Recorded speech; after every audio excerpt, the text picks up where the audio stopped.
This is January 07 question 4. State the principle of conservation of energy. So that, of course, is energy cannot be created or destroyed,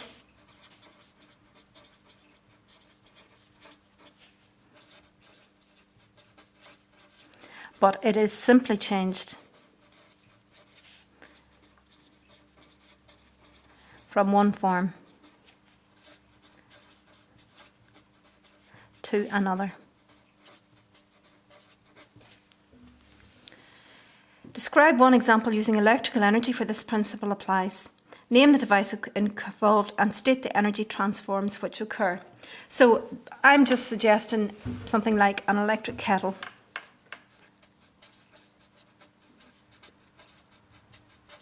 Okay, so electrical energy goes in and you get heat out, but you also get sound energy, and you'll also get kinetic of the water bubbling.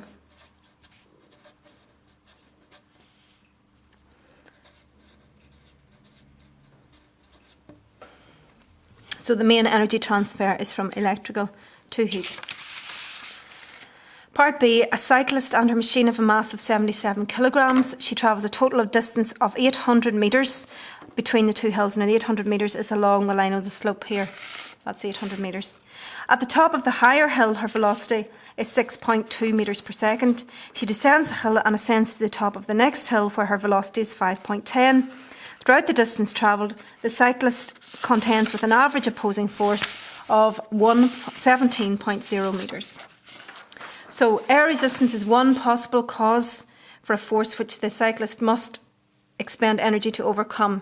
Suggest two other forces which must be overcome. So of course there's going to be friction between the tyres and the road. And there's also going to be her weight, which she has to, and the weight of the bike, which she has to pull up the hill. Part 2, calculate the total change of mechanical energy of the cyclist between the two hills. So what you have to do is calculate the change in kinetic, and then separately calculate the change in potential and add them up. So for kinetic, the change in kinetic energy is half mv squared. Well, I'm just going to write delta v squared, and that's a half on m, which is 77, and the change is from 6.2 squared to 5.1 squared. So that's equal to 478.6 joules. Now you need to be careful about that.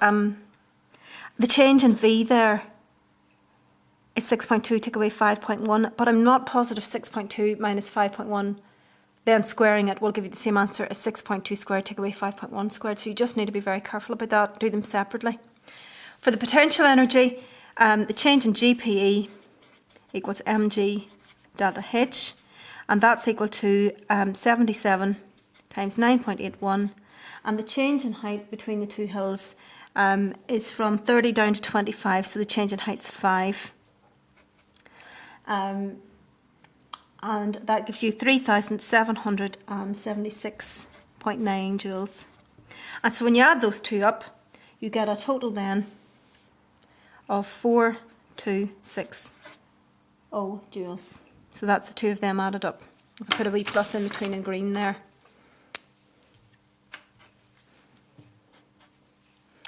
Okay.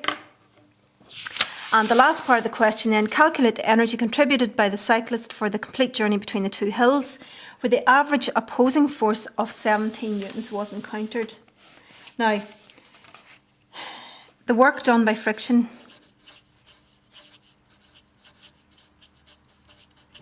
minus the total energy change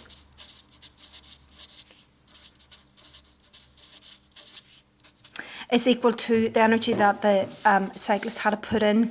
So the energy cyclist put in or contributed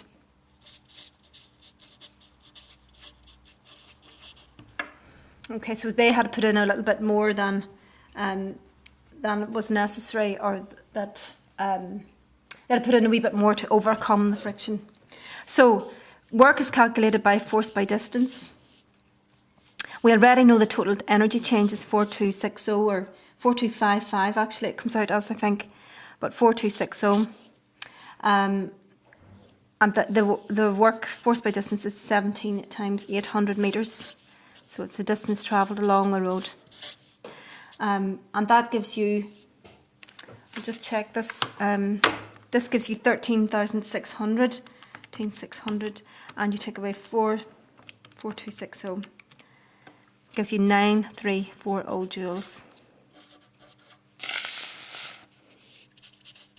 Now I think that answer above there is probably more accurately 4255.